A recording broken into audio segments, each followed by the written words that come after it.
This Week in Virology, the podcast about viruses, the kind that make you sick.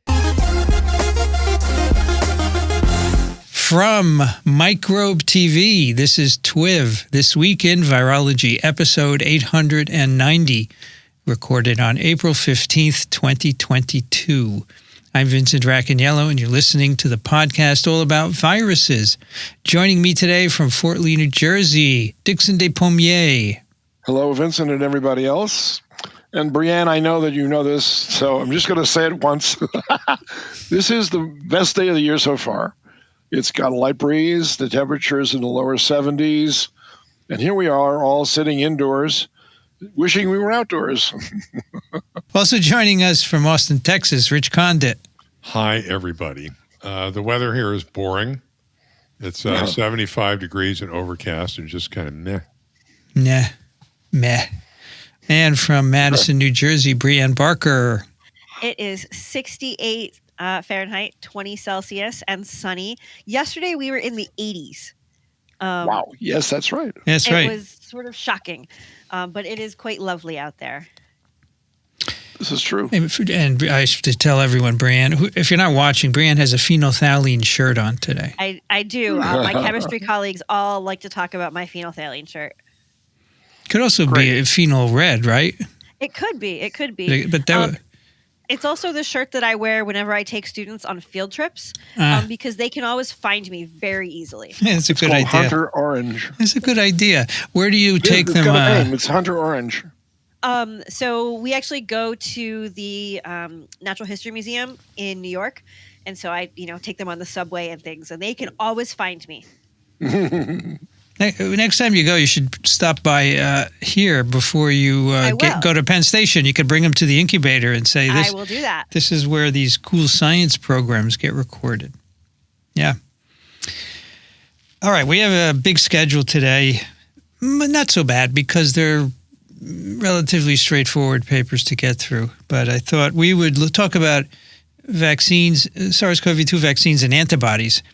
And I was reading these papers and I said, antibodies are not the whole story, especially neutralizing antibodies, as we've said for many months now. But gosh, nobody does T-cell studies, Brianne. Wait till my pick. Okay, very good. So the first, our snippet actually was sent by Paul Offit. He sent me an email, I think Thursday. Hi, Vincent. I was asked to write an editorial to accompany Pfizer's fourth dose paper that appeared on newenglandjournal.org today and will appear in print next week. I still feel that we are losing our way here. So I think we are in alignment very much with Paul Offit. He's, of course, been on TWiV twice, and I think he's got a very clear vision of what should be happening, and he writes about it very well. So his editorial, New England Journal, COVID-19 boosters, where from here? So I want to talk about it, and you guys can chime in anytime, of course. But he goes through the history of vaccination, right? December 2020. I don't know if anyone remembers that. Pfizer results from their trial of their mRNA vaccine were delivered to the FDA, and the vaccine was 95% effective at preventing severe illness in all age groups. And he calls that a remarkable result, and it is. It's amazing. 6 months later, studies showed that protection against severe disease was holding up. And he says these results are consistent with immunological studies showing long-lived high frequencies of virus-specific memory B and T cells. Then 10 months later, he says, Israeli researchers found that protection against severe illness in people 60 years or older is enhanced by a third dose. And in response to that, CDC recommended that people 65 and up get a third dose. And the Israeli connection is relevant because they have a large percentage of the population vaccinated and keep really good track of it. So it's a good database. Okay, and now there's another paper, Israeli paper in the journal. saying that in a study population with a median age of 72 years, protection against severe disease is further enhanced by a 4th dose. And this is, of course, spurred by Omicron. And he says that's the FDA used those findings to recommend an additional booster dose for people 50 years of age and older. Okay, so that's the background. He says, what about the booster dosing for younger people? Goes through some of the data. He says 1 year after the Pfizer vaccine, a study in the U.S. showed that a 3rd dose also enhanced protection against severe disease for people as young as 18. Then he says, but they didn't stratify patients according to whether they had coexisting conditions. So we did not know who among these younger age groups benefited from an additional dose. But nevertheless, the CDC recommended everybody 12 and older should get a 3rd dose of Pfizer, no matter whether you had risk factors or not. In February 2022, in a study that did not support the booster recommendation for children, CDC researchers found that 2 doses of Pfizer vaccine induced long-lived protection against serious illness in children 12 to 18 years of age. 2 doses. February 22. Of course, that's before. Wait a minute. That's this year, right? That's after Omicron, right? Yes. Let me say it again. The study that did not support the booster recommendations, CDC found that 2 doses gives you long-lived protection. Well, so it was published in February 2022. When was it done? That's a good point. It may have been done pre-Omicron, right? I wouldn't be surprised if it were pre-Omicron. Let's see. That's reference number 8. Effective. This is published in 2022. But you're right. It's effectiveness of.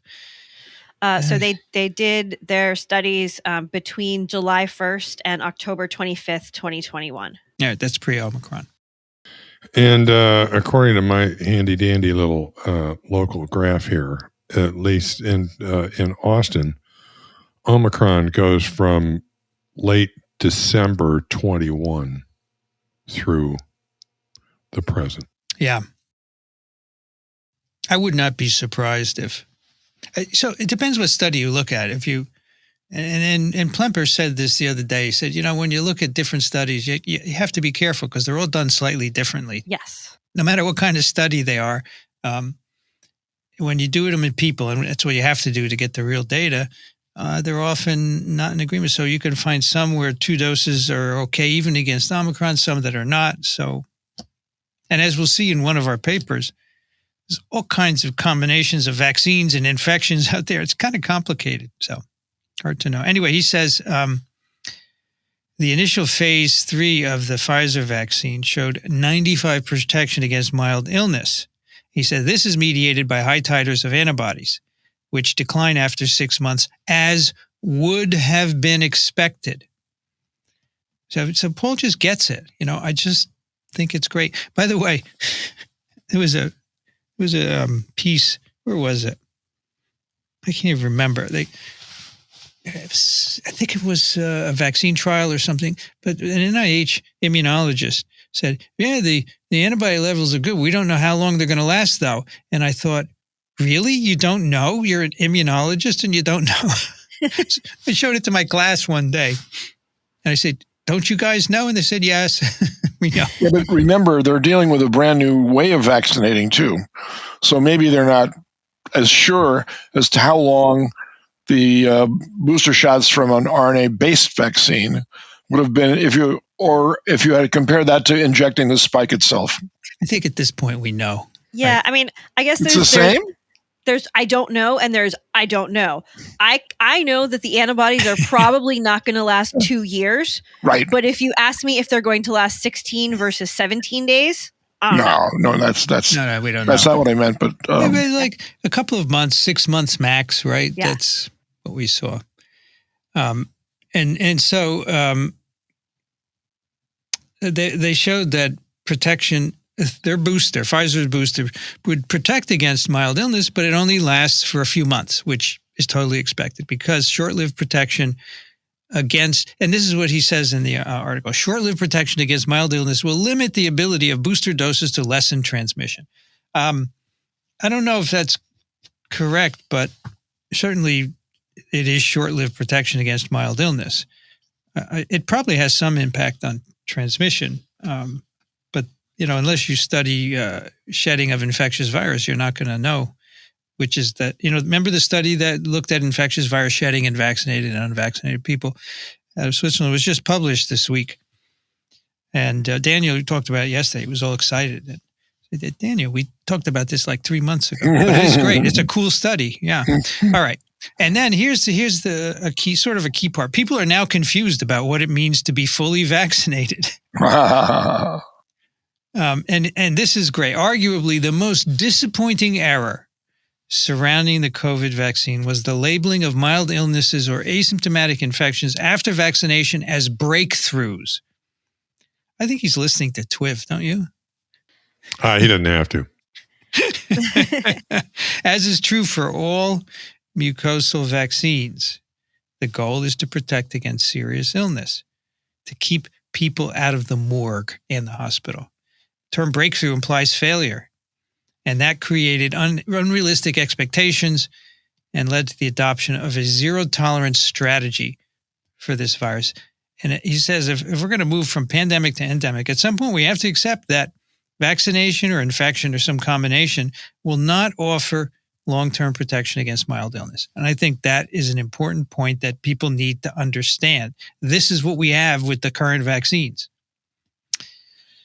And then he concludes by saying boosters are not risk-free, so we have to clarify which groups get the most benefit. He talks about myocarditis in young people, young men, caused by mRNA vaccines. He talks about the theoretical problem of original antigenic sin, which is decreased ability to respond to a new immunogen because the immune system is locked onto the original one.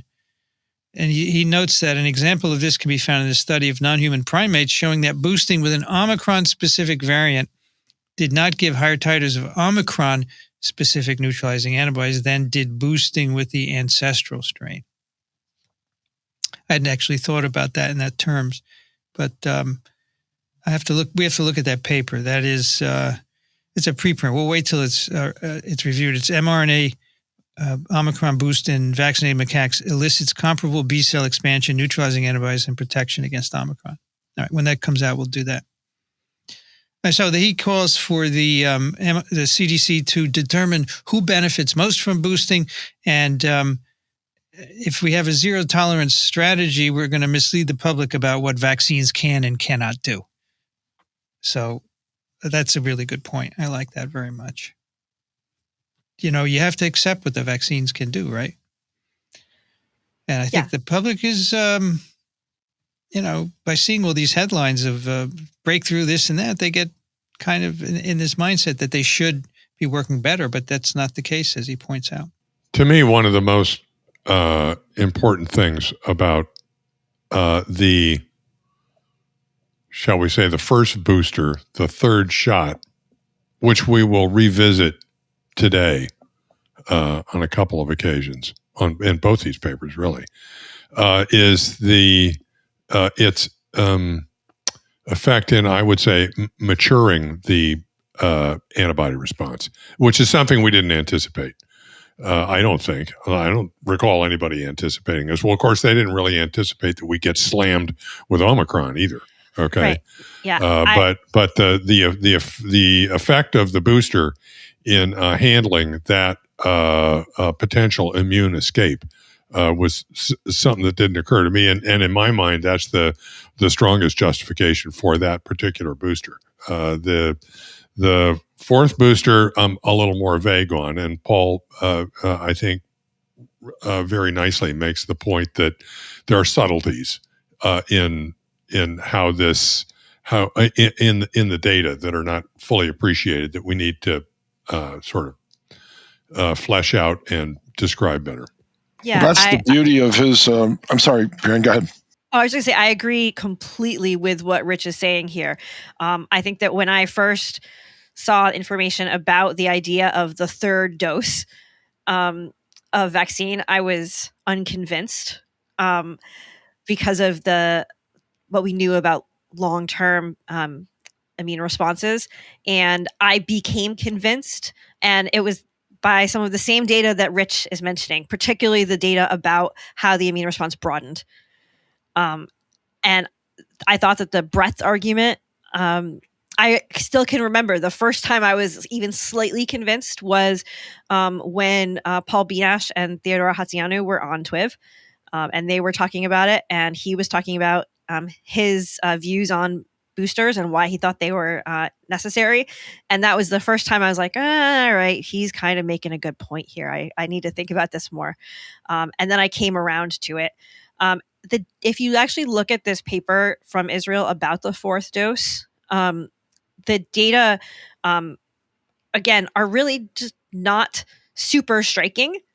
If you look, they do see some protection against severe disease that lasts for 8 weeks. And no other difference in protection against illness. And so again, I am not currently convinced at all by this. Does that mean that I cannot become convinced by other data? No. But as Rich said, I'm not convinced. I wasn't convinced earlier with the discussion of boosts, and it was the data that I saw on breadth that changed my mind. So can it be that 8 weeks protection is due to protecting you from infection? Yes, exactly. No, it's yes, that's exactly what it could be. And then your antibody levels contract, and you're back down to exactly protection in most people against severe and disease and death. And then in a percentage, they're going to get severe disease and death no matter what, right? But of course, if you prevent infection, then you get rid of all of that. Yeah. Right. So I was just going to say, I'm sorry, go ahead, Dixon. It's okay. I was just going to add that I'm constantly impressed with Paul Offit's ability to take complex information and boil it down without dumbing it down. No. And he makes the reader understand what the dilemmas are, and then he gives you the caveats. And he does it in terms that people will understand so that they can cut some slack to this demanding 100% response from science to solve all problems. That's not going to happen, and it never has happened, but people are under the impression that it should happen. And he says, here's the way it really works. And, you have to be able to adjust to that. The bottom line is that probably even with 3 doses of this vaccine, you're not going to die from this infection. And that's as good as you can expect from any vaccine, I think. And he's not sure what this next level looks like, and neither is anybody else. So you can't expect Paul or anyone, even our august group, to say what's going to happen with the B2A or anything else, because nature always surprises. It does. No, we can't predict, especially in the future. Exactly. We have a hard time predicting the past. I got this online at some point. It's a glass sphere with a number of viruses etched in it. It's very nice. Cool. Oh, nice. I really like it a lot. And every so often when people ask me questions like this, I pick it up and tell them. It's your crystal ball. I'm going to look into my virus crystal ball. That's very good. But it doesn't really tell me much. You need a Swami hat now. We're going to get you a Swami hat. All right. So then we have we have 2 papers. They're reviewed, peer reviewed, and one of them is a journal pre-proof. So let's talk about them. They all have to do with various aspects of vaccines, infections, antibodies, and COVID. And the first is called, this is a journal pre-proof. What is this? Cell? I threw away the first page. Yes. Cell. Boosting with variant-matched or historical mRNA vaccines protects against Omicron infection in mice. And again, I want to say at the start, this is antibodies and it's mice, which are not, the whole story, but I think it can tell you some things. This comes out of Washington University School of Medicine, of course, St. Louis. And the PI here is, let's see, corresponding authors Larissa Thackeray and Michael Diamond. And then we have equal contributors Baoling Ying, Suzanne Schaefer, Bradley Whitener. Okay, so that you heard the title, right? So here we're going to look at what happens if you boost with the original mRNA vaccine or a variant-matched mRNA vaccine, because we haven't used the variant-matched mRNA vaccine so far.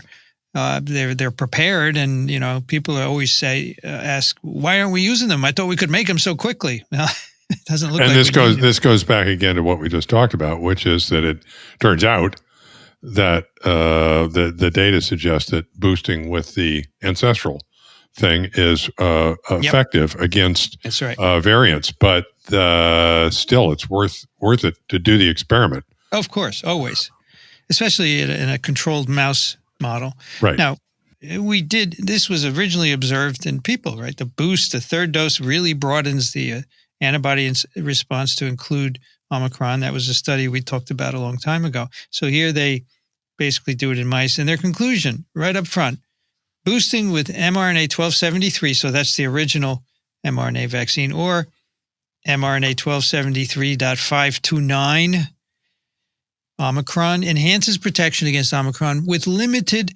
differences in efficacy measured. So, yeah, it does a little better, but nothing to write home about, maybe. All right, so let's see. As everyone knows, Omicron emerges. People who have been vaccinated or infected and recovered, their serum doesn't do well at neutralizing the virus.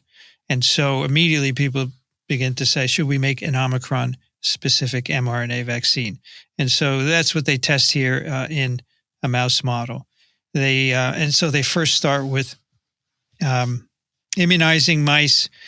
They have mice that are transgenic for ACE2, human ACE2, under, a keratin promoter, I believe, right? K18. Anyway, they make a lot of ACE2, so they get efficiently infected, and they get what these authors call severe infection after intranasal inoculation. So they immunize those with 1273, mRNA 1273, prefusion stabilized spike of the Wuhan isolate. And they immunize them twice over 3 weeks. They use 2 doses of RNA, 5 or 0.1 micrograms. And they say they do that because other studies have used 5 micrograms and 0.1 because they expected to get some infections. Maybe they could tell something about that. So then they collect serum samples. They look at antibody responses. They look at binding antibodies as well as neutralizing. The antibody responses against both Wuhan and BA1 Omicron were good after 2 immunizations, but they differ. There's a difference in the IgG response against BA1 compared to Wuhan. So, I could give you numbers, but, 4 million versus 800,000, Wuhan and BA1, serum endpoint titers. This is just binding of antibodies to the protein. Yeah, and I that's worth emphasizing, because you can make antibodies that'll bind to the protein in conserved regions, right? And they'll score in this test, right? I would think that antibodies that bind to the receptor binding domain are a little more discriminating in terms of distinguishing between the variants, but not absolutely discriminating. And I would think a neutralization test would potentially be even more discriminating, because it's if antibodies are relevant, then it's neutralization that the escape mutants are trying to escape. Potentially. Potentially. Brienne's waffling on me there. Well, we know that there is some importance of non-neutralizing antibodies. Yeah. Okay. That's right. Okay. Good point. All right, then they looked at neutralizing antibodies using infectious virus. For the 5 microgram dose, the let's call it 1273 vaccine gave good neutralizing responses against both, except they were about 8-fold lower for BA1. So not again, lower in terms of neutralization, as lower in terms of binding, which we just saw. And the 0.1 microgram gives you lower overall neutralization doses. So it's lower against ancestral virus and more reduction against BA1. Okay, so BA1 neutralization is lower. What that means, we'll see. All right. So do these immunizations protect the mice? So you immunize against 1273 with 1273 mRNA vaccine, and then you challenge with BA1, right? And they make a point here, which is important. BA1 and 2 are less pathogenic in rodents than the Wuhan isolate. We certainly talked about that in the hamster model from the same group. But they say they still reproduce really well, so we could look at impact of immunization on virus reproduction, which is limited, of course, right? Because you would to get limitation, you need high levels of antibodies, but what I think is more interesting is disease, but you can't do it in this model. So then they second dose 5 weeks. They challenge the mice intranasally with either Wuhan or actually it's WA1 now, not Wuhan. It's WA1 from the US with D614G or BA1.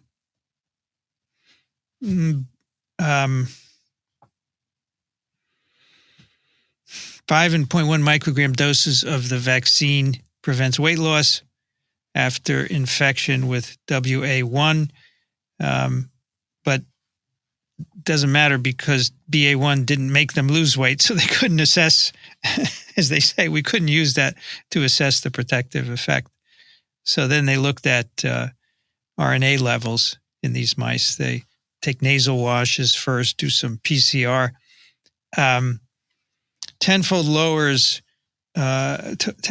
levels of the N gene, which is what they're looking at, were measured after BA1 challenge compared to the control mice.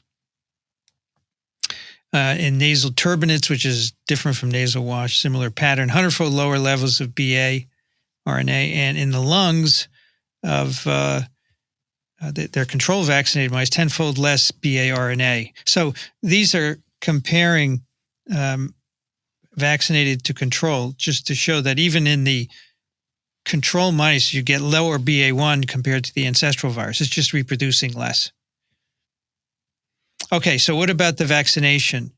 What does vaccination do to what I just told you were control numbers? In fact, just to show you that BA1 reproduces lower. 5 microgram dose of 1273 mRNA vaccine protects quite well against the Washington 1, the ancestral virus. Very little RNA detected at 6 days. And BA1 not detected in nasal washes or turbinates of animals immunized with the mRNA vaccine. But they did see some low-level infections in the lungs of 5 out of the 8 animals, but very low levels. And the lower dose, the 0.1 microgram, there you also see viral RNA in the nasal washes in quite a few of the mice. So giving less RNA vaccine gives you less protection. But in these infections, they have much lower, between 100 and 100,000-fold lower RNA levels compared to the control vaccine, which is just an mRNA vaccine, not coding for spikes, something else. So the impression that I get, largely from their description of these results, is that, and they're tinkering with doses of these vaccines all throughout the paper. Okay. And with respect to this figure or this experiment, the impression that I get is that the high dose, 5 micrograms, is relative to what's given to humans in excess of what would be physiological, and sort of gives more of a response than might be anticipated. And the low dose is more comparable to what you would get in humans. So that's where we might focus our attention. And in that particular case, the vaccination is not as effective against Omicron as it is against the ancestral strain, which is what's observed in humans. So that's a long way of saying that in this particular model, with the lower dose of vaccine, the mice seem to be mimicking what we see in the humans. Yes. And I think one other thing we should mention here is that at this point of the paper, with the figures that we've been talking about thus far, we are talking about vaccination as 2 doses. Yes. Right. Yes. Absolutely Yes. right. Right. Correct. All right. Neutralizing antibody titers in the serum, inverse correlation with the amounts of viral RNA in the lung. So in other words, the higher the serum neutralizing titer, the less RNA you pick up in the lung. And, you have there's more infection in the BA1 infected animals because you have lower neutralization titers with the 1273 vaccine.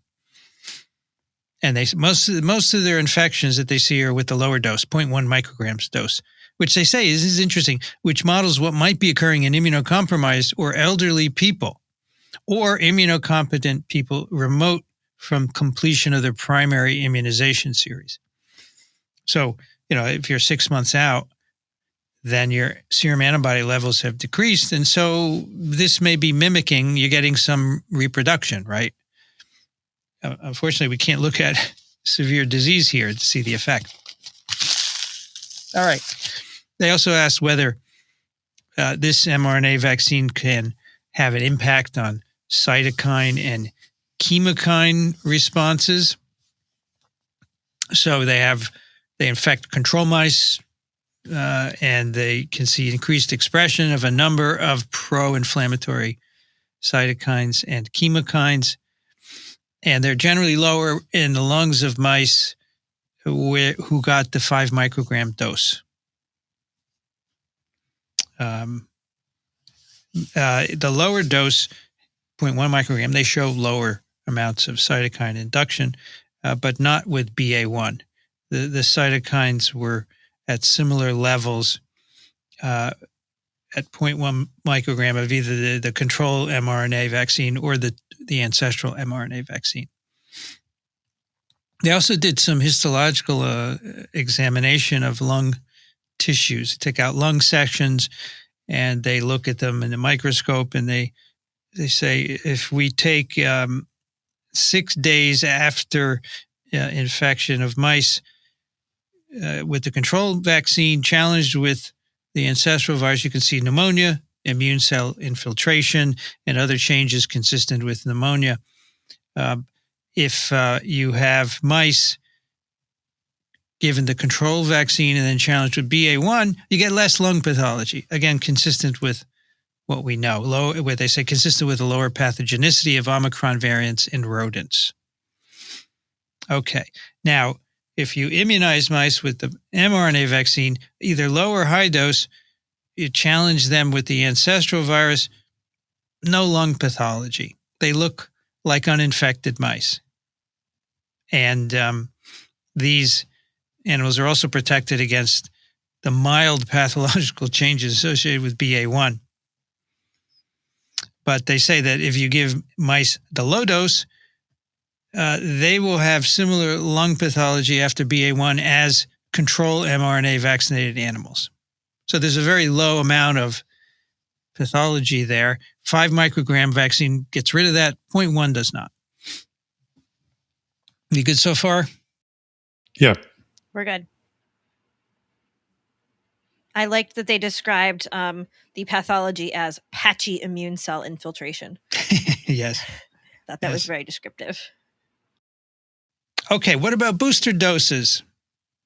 So we were using them in people, as everyone knows. What's their effect in mice? So they have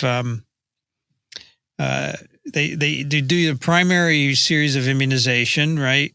Two doses with either 5 or 0.25 micrograms. Now they say that we used a little higher than 0.1 because there's an extended interval between the primary series and boosting. And then after this primary series, they give them a rest. They give them a 17 to 19 week rest. Enjoy your cages, eat your food, drink your water. And then they collect some blood for measurement of antibodies. And then they boost either with the ancestral mRNA vaccine or a control. A month later, they take a boost and look for serum neutralizing activity.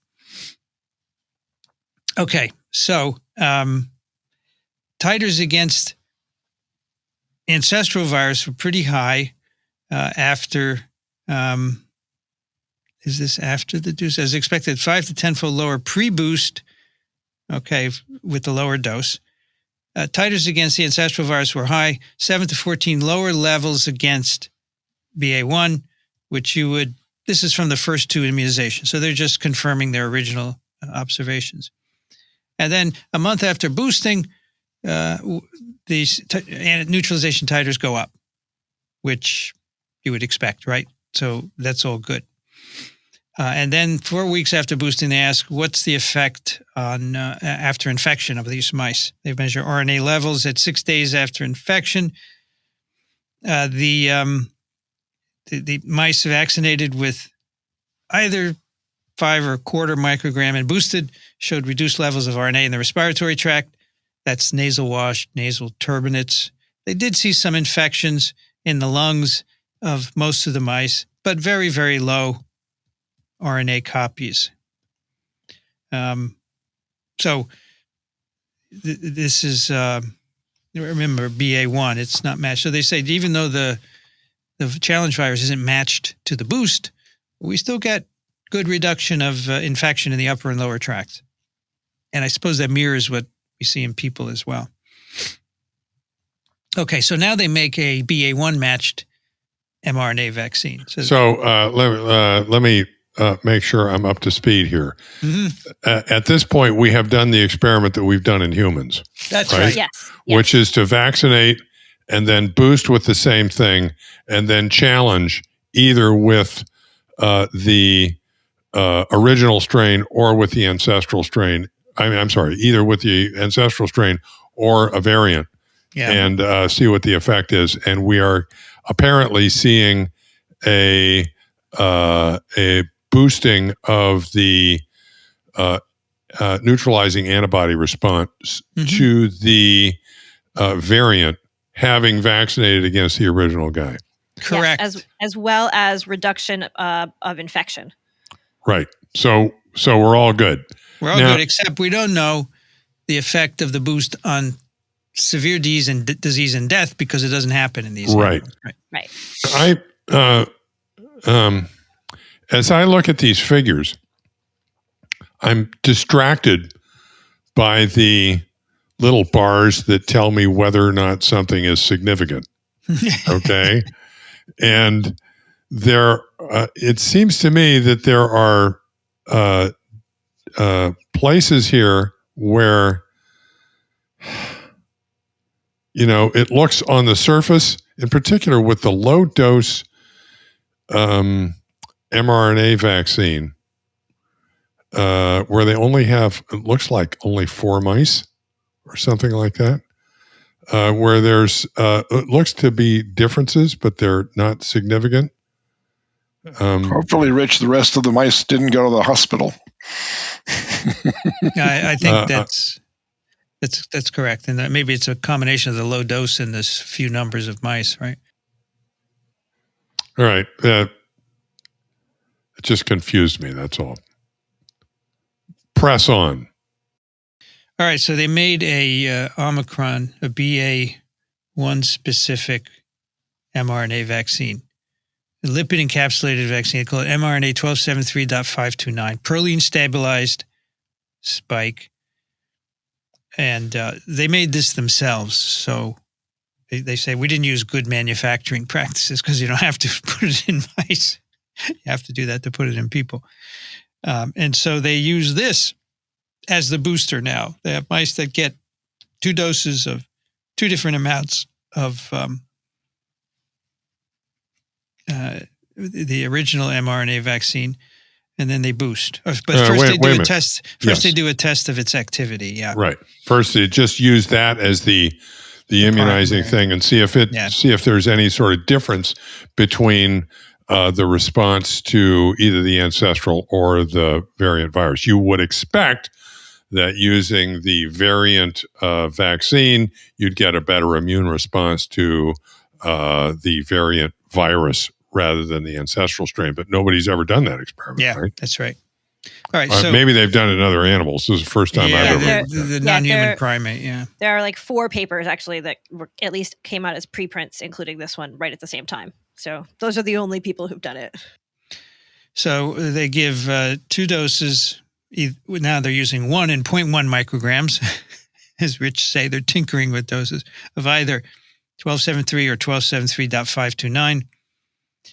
They collect serum after the first dose, and they look at binding to the spikes by ELISA. 3 weeks after the first dose, the animals that get a microgram have 11-fold higher levels of binding to Wuhan spike versus BA1 spike. Equivalent responses to Wuhan and BA1 after vaccination with the 529 mRNA vaccine. Isn't that interesting? So you don't get better binding to Omicron, at least in binding. Immunization with either dose of ancestral mRNA gave you higher binding titers to Wuhan than BA1. That's what we're saying here. It's quite interesting. And then what about 1273? Here we go. After 2.1 microgram doses of, did I skip something? Yeah, I did. Mice receiving the lower dose had low levels of anti-spike at day 1 to either one. So here again, it looks to me, first of all, they've got a data point here at day 21. That's before the second dose, and that's just sort of a detail. The relevant stuff is at day 36 after they've rested after the second dose, and once again, the data are most obvious with the lower dose, where you see that there's that the immunization with the variant immunogen is more effective, apparently, in inducing antibodies against the variant than it is to Wuhan. Okay, at least in comparison to the ancestral vaccine. That's right.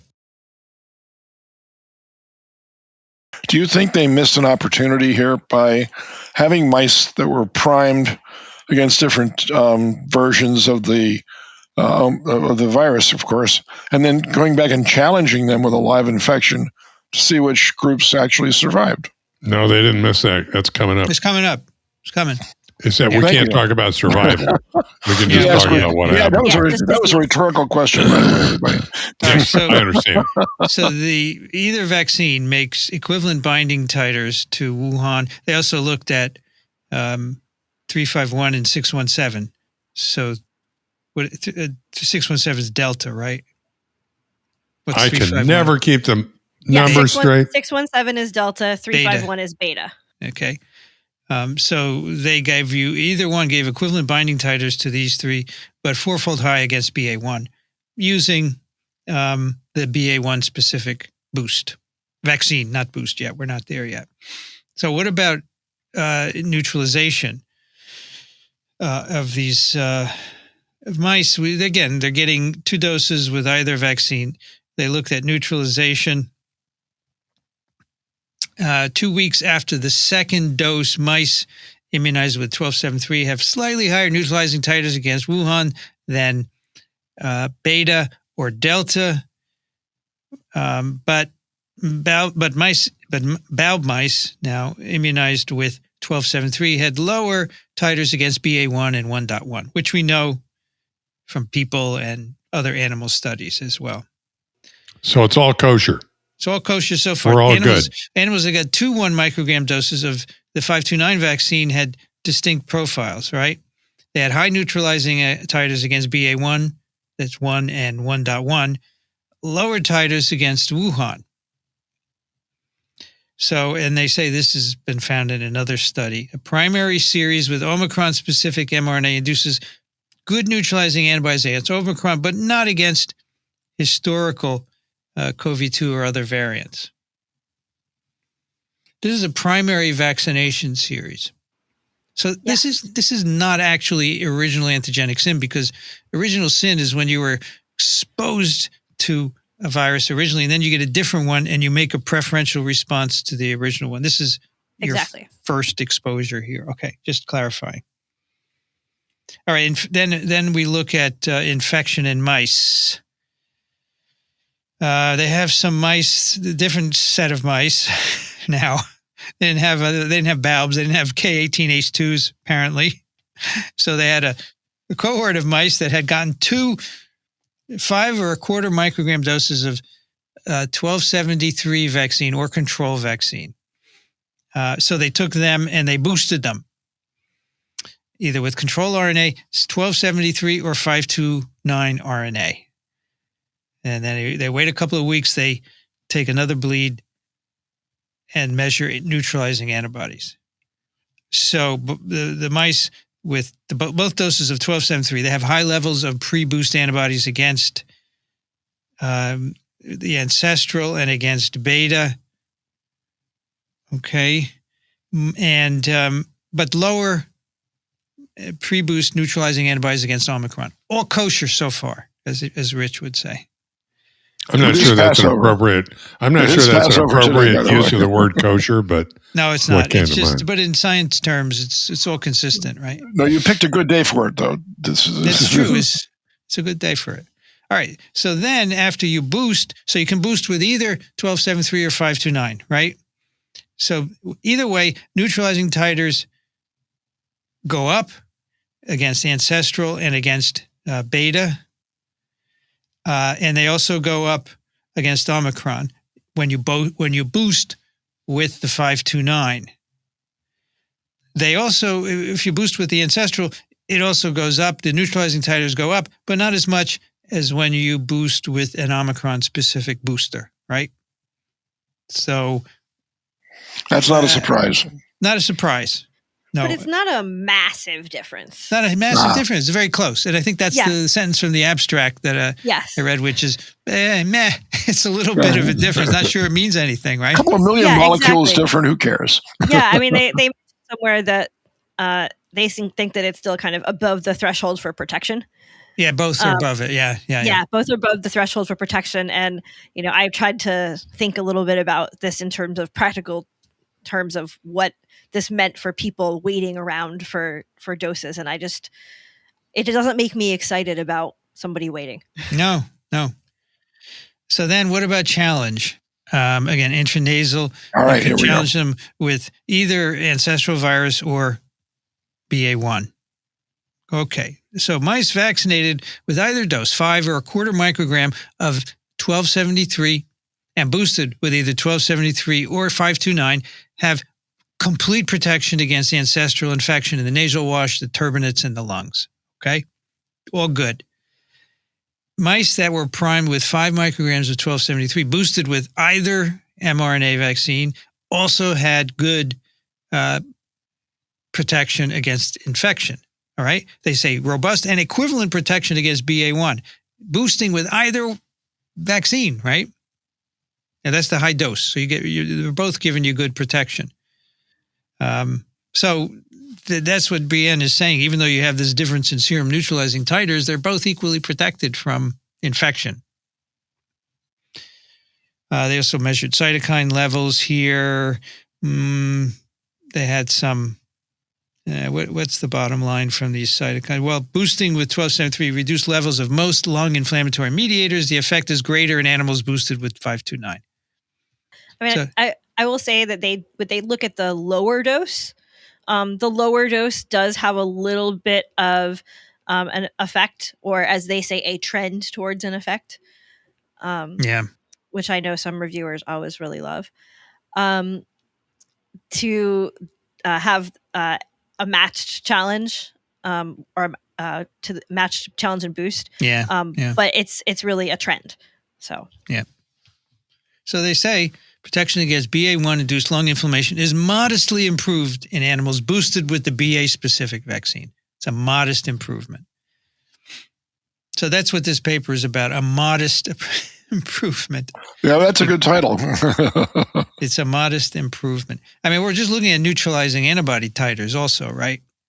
I just wish we could do more severe disease, but we can't. Vincent, the controls that received no vaccine, they got sick, they died, they recovered? No, nobody died. Nobody died. Nobody died. They get rather mild disease. They do get pneumonia. All right. And certain groups got pneumonia, but it's not life-threatening situation. No. It is not a. There are so many strains of mice that have so many differences in their immune responses that to choose just one to compare to a human-like situation is a very difficult thing, unless that's the only mice they had left and they decided to try it in them. But because I struggled with that for my own infections when I was dealing with trichinella. Sure. Everybody does. So which one do you pick? And the one you pick is the one you're going to get. They've tried a few, and the trend is similar, right? To the boost with the Omicron-specific vaccine gives you a little better neutralization, but it's not spectacular in terms of the disease protection. So right.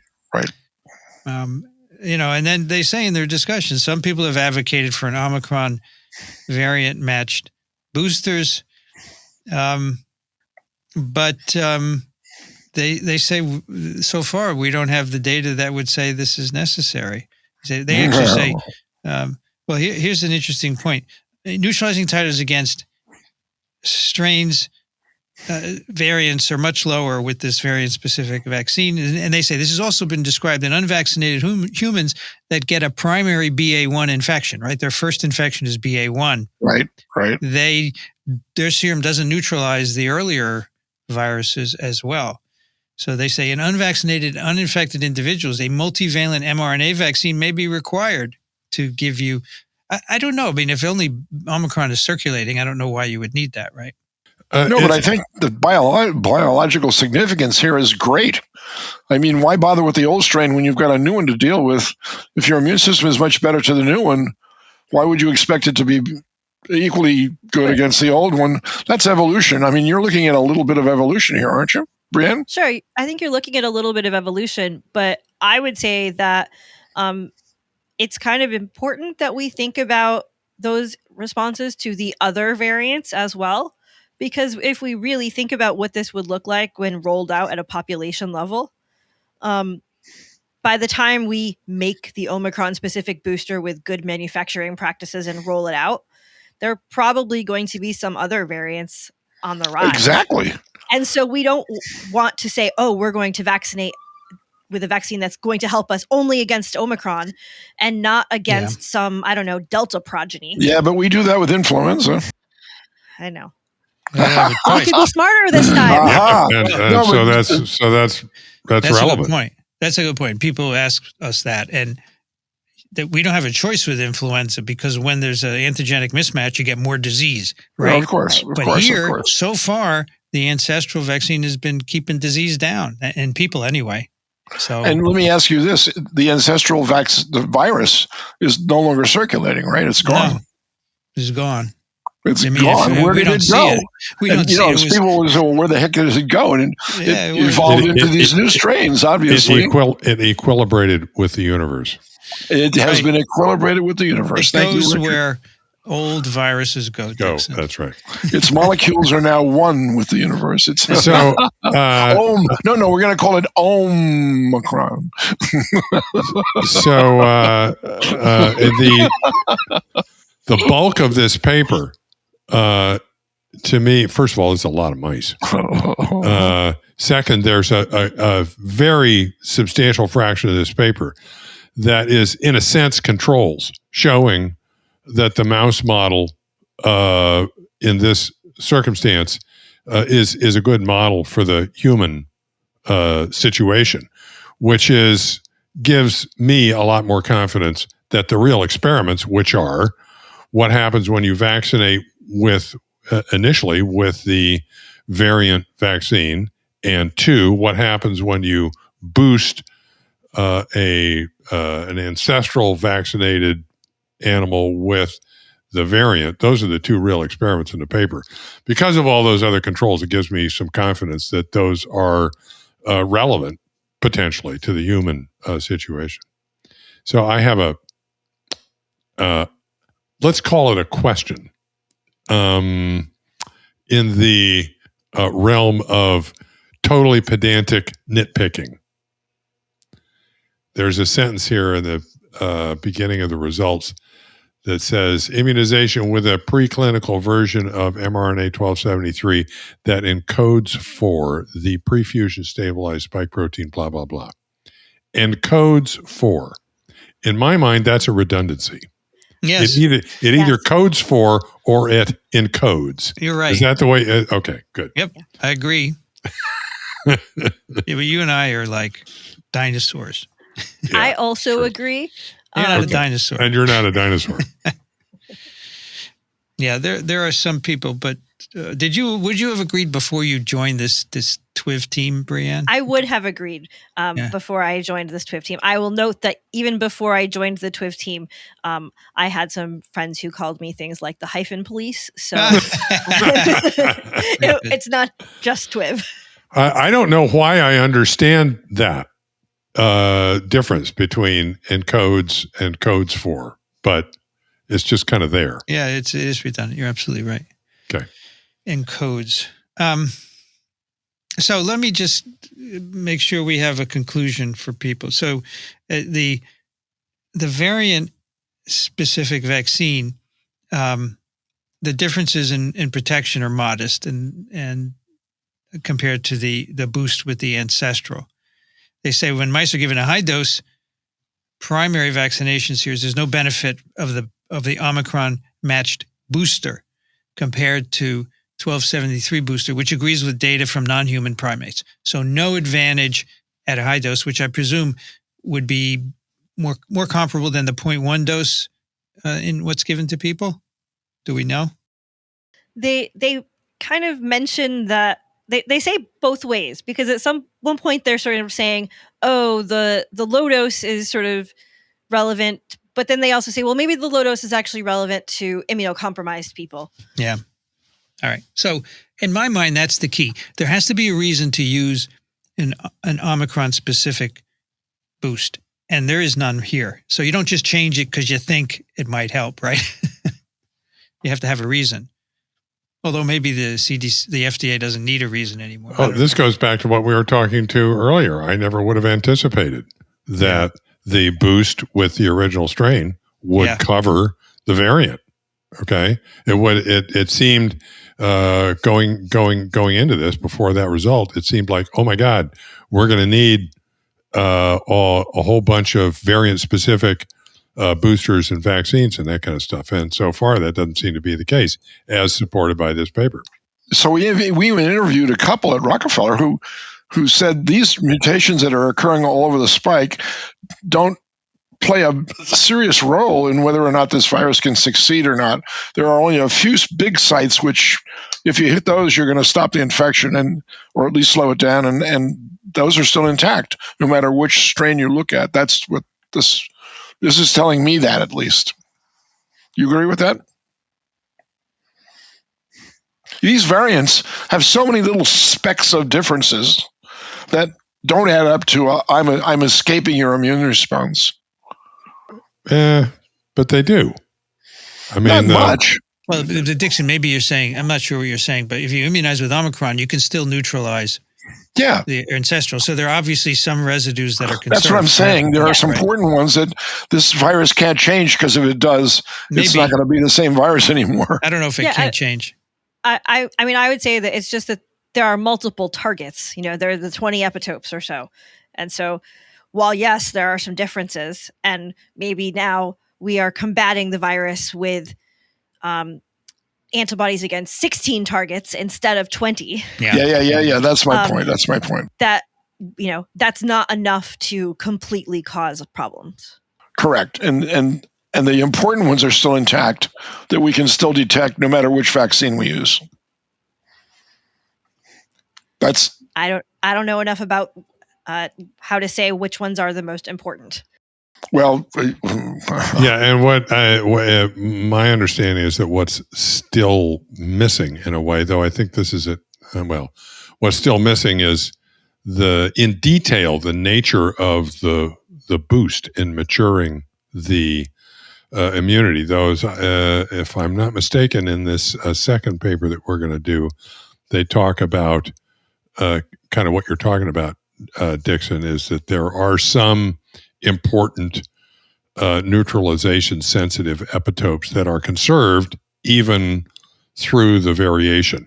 And Exactly. it could So be that we- the maturation has to do with affinity maturation of the antibodies that see those sites that are conserved. Gotcha. And from the other perspective, in the world, do we know of any COVID-2 virus strain that has now completely escaped the immune response and is killing many, many more people? That has not happened. No. So it's constrained by its own genetics, just like we are. Well, also the T cell epitopes are not going to change so much to very allow. Good point. That's a very good point. Because as Sete and Crotty have said, they can't. That's a very good point. That's a very good point. I think it's clear Omicron, with just 2 doses, you lose most neutralization activity of serum, but still not everybody's dying, right? So right. I want to ask my question.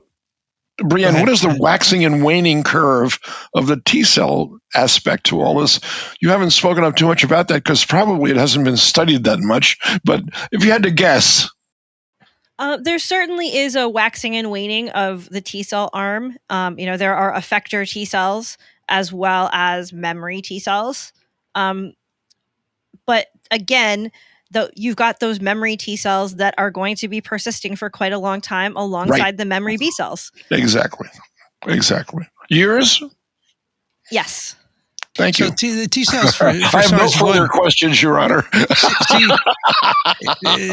T cells in people who had SARS-1 could be found 17 years later, correct? Exactly. Yes, exactly. That is correct. And I know that there are plenty of people who dislike this study, but there was that study of people who got smallpox vaccinations, and their T cells were looked at for longevity.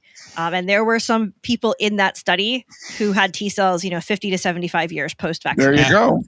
And again, there's some caveats to that study, but they can last a while. We are resilient. We are a resilient species. Since you mentioned smallpox, I have to tell you, yesterday Daniel went over a paper where they said, what's the incidence of myocarditis for COVID vaccines and other vaccines? And flu vaccine is not associated with myocarditis, but smallpox vaccine is. Did you know that, Rich? Yes, I did. That's why when they during the biodefense dust up, they decided that they were going to vaccinate the entire U.S. population with MVA. And they started off with, military and healthcare workers or something like that. And there was a myocarditis signal that showed up. And so they abandoned that.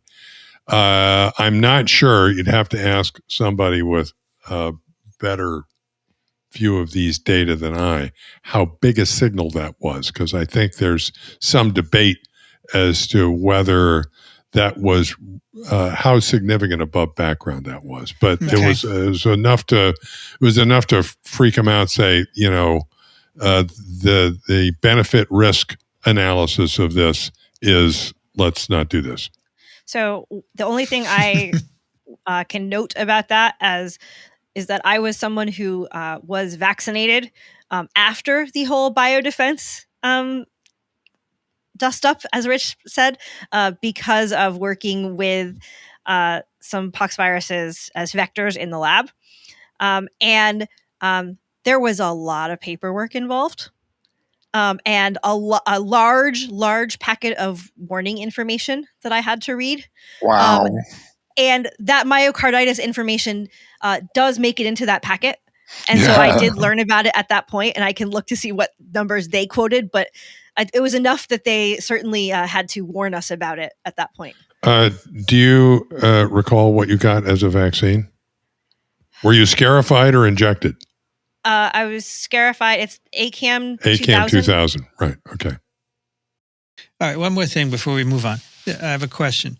So apparently, Omicron vaccine doesn't give you the breadth of antibodies to include older isolates. But what if you gave 3 doses of an Omicron specific vaccine, not just a booster, but dose 1, 2, and 3. Because I don't understand why the ancestral could diversify to include Omicron, but not inversely. I'll bet you 3 doses of the Omicron specific guy will immunize you against the ancestral. The reciprocal ought to be true. Okay. I would assume so. It just seems a little bit harder for me to imagine, given that we already have a population with some doses of ancestral. Oh, yeah. No, I see, but mean, you if can't do it in humans. You'd have to do it in mice. But yeah, I think it would be a great experiment. But if you switch to Omicron entirely for new people who, new kids who are born, and then eventually they're going to get their first vaccines, you could give them all Omicron, right? But the danger there, as we have said, is that then Omicron changes and, all bets are off. But all right, one more. We could do this relatively quickly. This is a Cell paper in, what is this, Med? Yeah, whatever that is, clinical and translational report. In a journal called Cell Press Med. Okay. The title is Vaccination Infection Interval Determines Cross-Neutralization Potency to SARS-CoV-2 Omicron After Breakthrough Infection by Other Variants.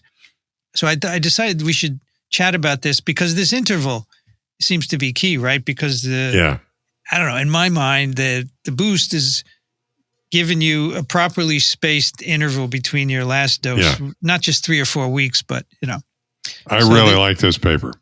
This is from a group at the National Institute of Infectious Diseases in Tokyo. We have the first author is Sho Miyamoto, and the last author is Tadaki Suzuki. Okay, so again, this is all about Omicron. Omicron is poorly neutralized by sera from doubly vaccinated people, and the animal experiments that we've just talked about support that as well. The booster immunization, as we have said, increases what they call the serum neutralizing potency against Omicron, gives you protection against disease as well.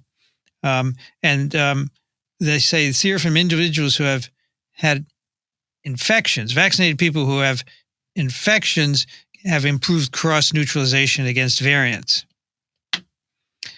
So they say, this is to put the paper in perspective. This is what they're trying to do. The cumulative number of cases, seroprevalence, types of vaccines, primary vaccination coverage, booster availability, and number of infections varies in different parts of the world.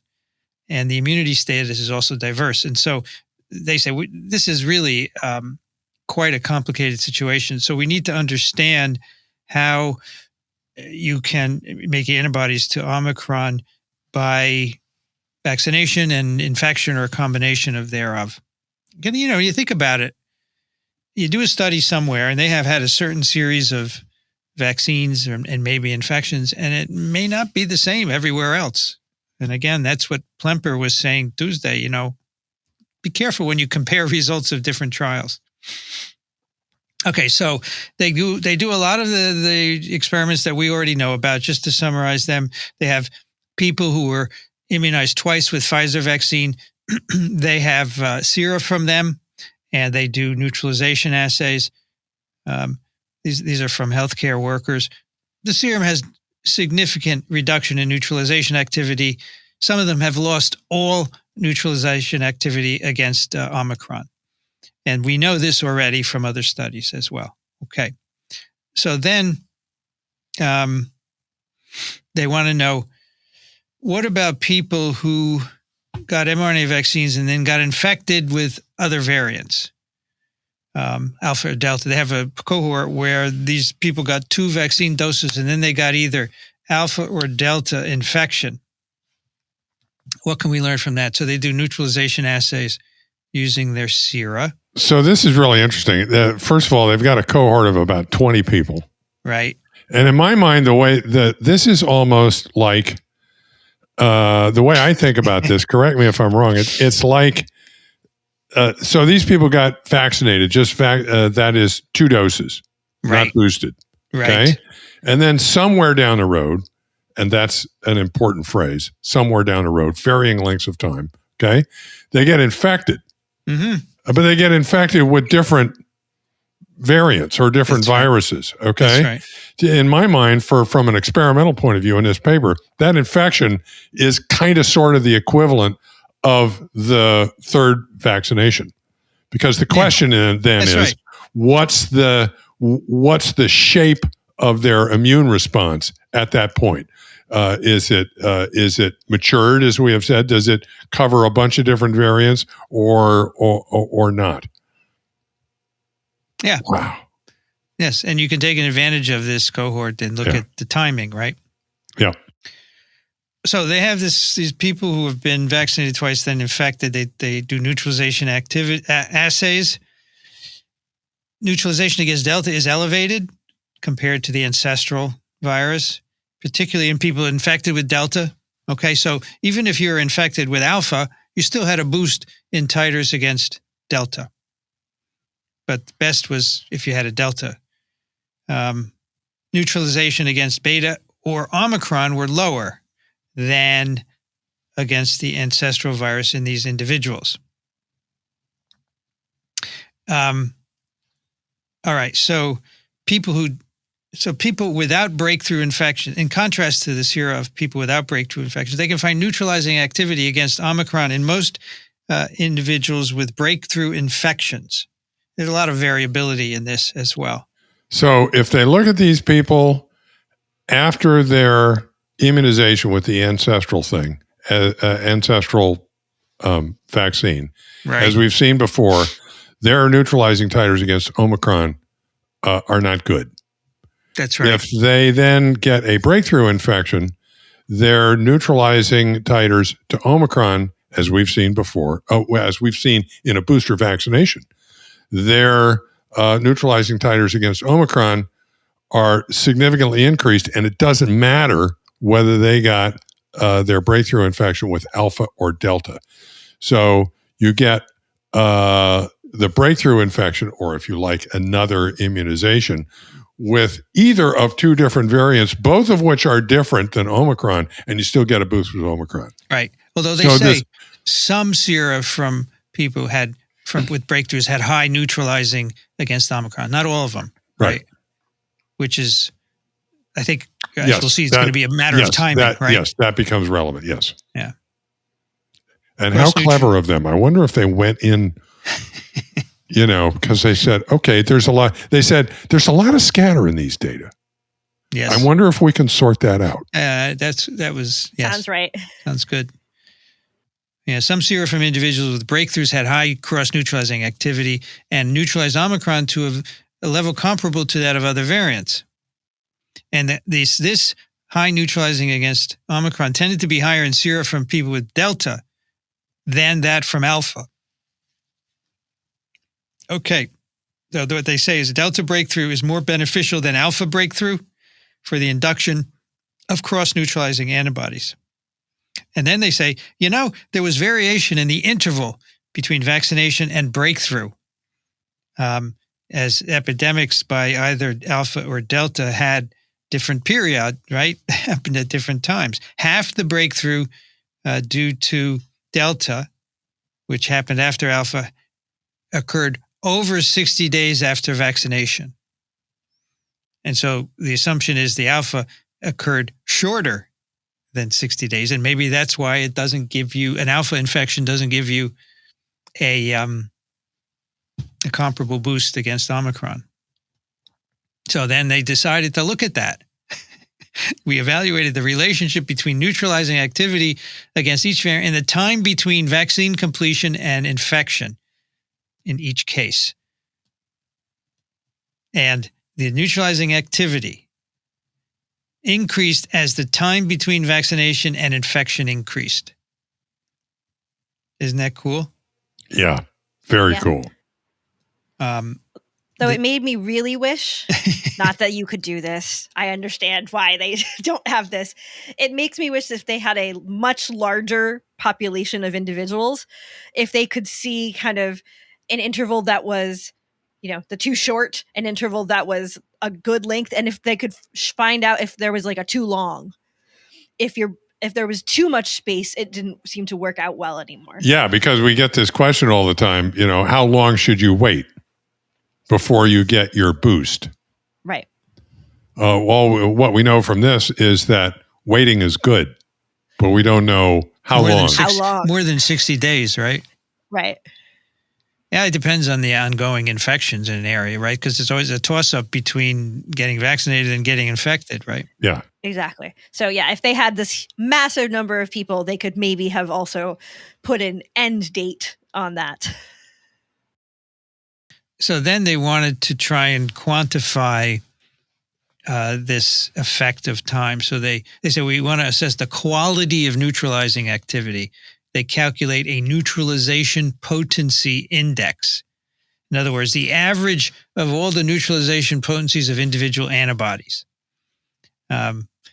There's a way to do that, but actually, I think the way to do this is really cool because it's the ratio of the neutralizing activity to the total spike binding IgG.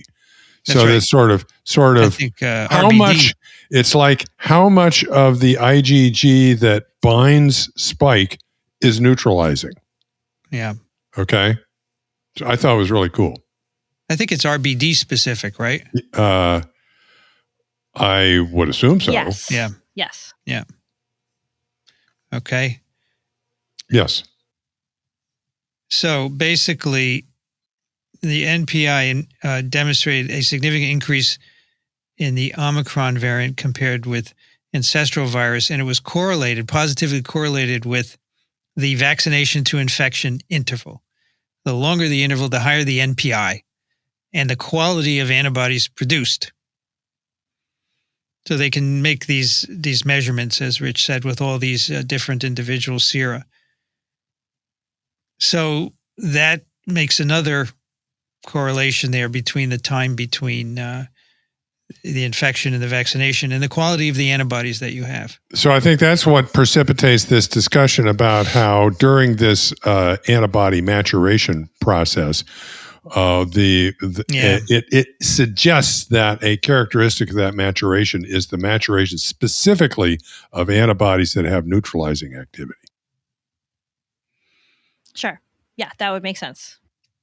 They talk a little bit about this in the discussion. They say that, okay, longer intervals between vaccination and infection improves cross-neutralizing potency against Omicron.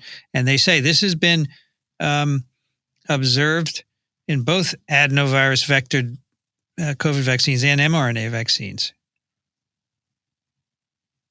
They say mRNA vaccines induce a persistent germinal center B cell response in the draining lymph nodes at least 12 weeks after the second dose, which enables the generation of robust humoral immunity, and affinity maturation persists for more than 3 months after infection, presumably owing to the supply of long-lived plasma cells. These observations suggest that longer intervals between priming and boosting might be favorable for improving the potency and breadth of neutralizing antibodies. And still, I have to bring this up. I have to bring this up again because it never ceases to blow my mind. Because the implication here, if I'm not mistaken, is that there is antigen around still after 3 months for these B cells to practice on, right? Yep. Wow. It's cool. Follicular dendritic cells. Yeah, really. They're crazy. All right, one more thought here, which is very interesting. So they say that, these variants emerge in some cases quite rapidly. So it's very hard to develop a matched vaccine like we do for influenza, right? Which we do once a year. So they say we should do vaccine research that will make a vaccine that not only protects against what's around now, but whatever is going to come in the future. So how do you do that? Well, they say make antigens with high cross-neutralizing antibody induction capacity, optimize the vaccine interval, the vaccination route, and the addition of adjuvants. So I guess all those things could impact it.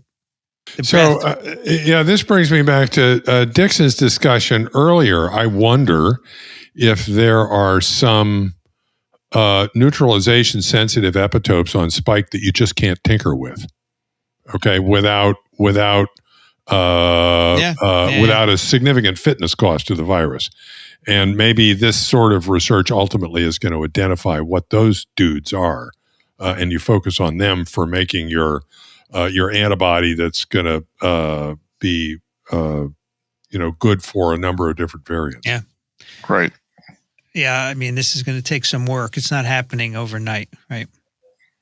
To address all these variables that they suggest is going to take. If you could find an animal model that was equally susceptible to the clinical effects of the virus, you could probably start using them to select the epitopes by immunocolumns and stuff like this to enrich for the epitopes that you really want to maintain throughout all these vaccination procedures. And, that's going to be tough because is there an animal model that actually mimics the cytokine storms and the post-immune clearing of virus and you're still getting sick syndrome for this in an animal like ferrets? I remember ferrets are not people. Do we have one available to us right now? We don't. We don't. No. So we've gone through most of the animal model. We've gone through mice, guinea pigs, ferrets, non-human primates. Exactly. I don't know what else is left, right?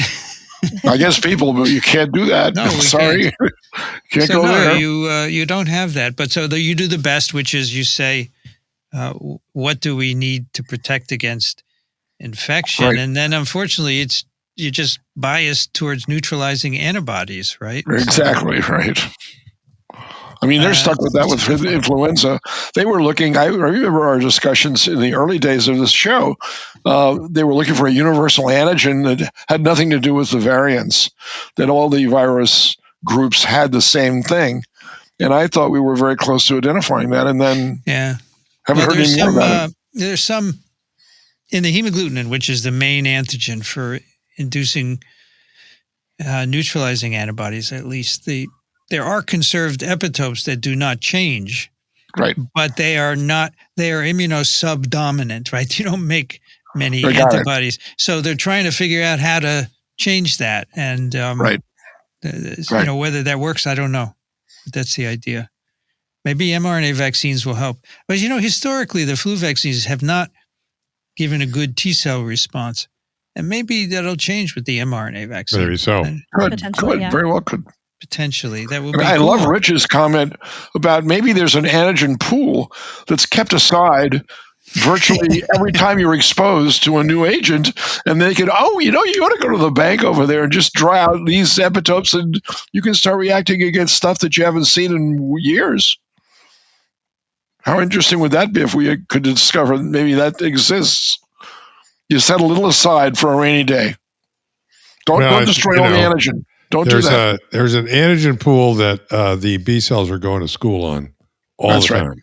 Or, I don't know how long it lasts. But they're saying at least 3 months here. What about smallpox vaccines? 70 years, that's a big pool, boy. That's a long time. I think those are the T cells that are hanging around. That's an Olympic-sized pool. Let's do just one round of email because I knew you'd ask. I knew you would ask. Dixon, can you take the first one? No. You don't want to? Okay. Oh, okay. Come on, I'll do Dixon, it. be a sport. No, okay. Here we go. So Linda writes, I adore Dixon. Thank you, Linda. Next email. No, she goes on. I adore Dixon, but he is wrong here. The Atlantic has become a stalwart of American press. The articles being written are of such quality that it's hard to ignore. Their following on Twitter is 2 million. I have no idea what that means. It could be one person twittering 2 million times for all I know. That doesn't mean a thing to me. And 1 million on the Instagram. Well, it's harder to write on Instagram, so it's the same person, but it takes them a longer time to write 1 million. You can't possibly cite 2018 circulation numbers. I didn't do that. Somebody else looked them up. And come on, facts, please. Just tell me the facts. Right. Always appreciate TWiV. So I just want to say the Atlantic reported a total circulation of over 800,000 on the latest statement in 2022. Okay, so that's a current number. So Linda, is that her name? I don't Linda, remember. yes. Yes. We are using facts, although that 800,000 is not huge, right? No, but I'm also going to tell you that people who read The Atlantic, probably all of them don't read the science portions of The Atlantic. They might read the poetry. They might, yeah, she does. You might read the fiction. You might read the political. But maybe of that 800,000 people readership, how many of them are actually paying attention to what's going on in the world of science? That's what I'd like to know also. Well, they have 3 good I'm not science being writers, critical, right? though. I think it's a wonderful publication, and I'm not being any intellectual by saying that it's a minor publication. No, it has a wonderful reputation, but it's not on everybody's bookshelf. It's not in everybody's mailbox, and as a result, What magazine would you say is far more? People magazine. Yes. What else? Time, I think Newsweek, those Science things. magazine has a larger circulation than the Atlantic, It does? right? Sure, absolutely. Let's look it up. What's the circulation of Science magazine? Well, it says about 500,000. Really, is that all? So the Atlantic is Yeah. It's got more. All right, listen. My perceptions of the common. In bookstores. I have never seen science in a bookstore. Oh, and I've seen science for sale on the shelves of magazine stores. Yeah, but I made a bad point, and I take it back, Linda. I'd appreciate it next time, though. You have a complaint that you could at least spell my name correctly. Okay, that's fair enough. Dixon, can you take the next one? Sure. Morrow writes, it's 6:30 a.m. The sun hasn't come up yet, and I'm sitting in my car in the parking lot of my lab. The only car that's still there. Yes, I'm listening to TWiV 887 and cannot pause because it's so engaging. This happens every time a new episode is out to listen. Please let me start my day and go on with my PhD. Would you leave me alone? No, he's actually being very complimentary. Isn't that funny? That's right. I don't know how many people are in a similar. Wasn't that the driveway effect of NPR? It's the driveway moment. NPR calls driveway that moment. the driveway That's right. moment. That's Where right. you pull up in your car, you're listening to an NPR story, and you can't stop. Oh, the Storybook, one of the favorite shows they have, or the Moth. When the Moth is on, we sit downstairs in our apartment complex until the whole thing finishes. If we're done shopping and we come back and they're still playing it, those stories are so engaging. I'm very happy that Morrow finds it engaging, right? So we're Morrow, like the science moth. Yeah, Morrow, it is good to listen to while doing lab work as well. So, Rich, can you take the next one? Sheila writes, good afternoon, Twivers. It is currently sunny, 30 degrees Fahrenheit, and we are in a high wind warning with gusts of up to 70 miles an hour here in Laramie, Wyoming. Right. Holy cow. I'm an undergraduate student studying microbiology at the University of Wyoming. I'm collaborating with several other students for our pathogen microbiology course, and we are surrounding ourselves with Toxoplasma gondii, figuratively, not literally. We have been able to find a great deal of information on our protozoa, yet we haven't found anything about viruses of T. gondii. Are y'all familiar with any viruses that infect this parasitic protozoan? We appreciate any insights you have for us. Sheila, I'm no help here at all. Dixon and You I guys? were discussing. We can't come up with any, right, Dixon? Which parasites have known viruses, Dixon? Well, Trichomonas vaginalis. Mm-hmm. The Leishmania have double-stranded RNA viruses, and they all appear to be important for virulence factors, especially for Trichomonas.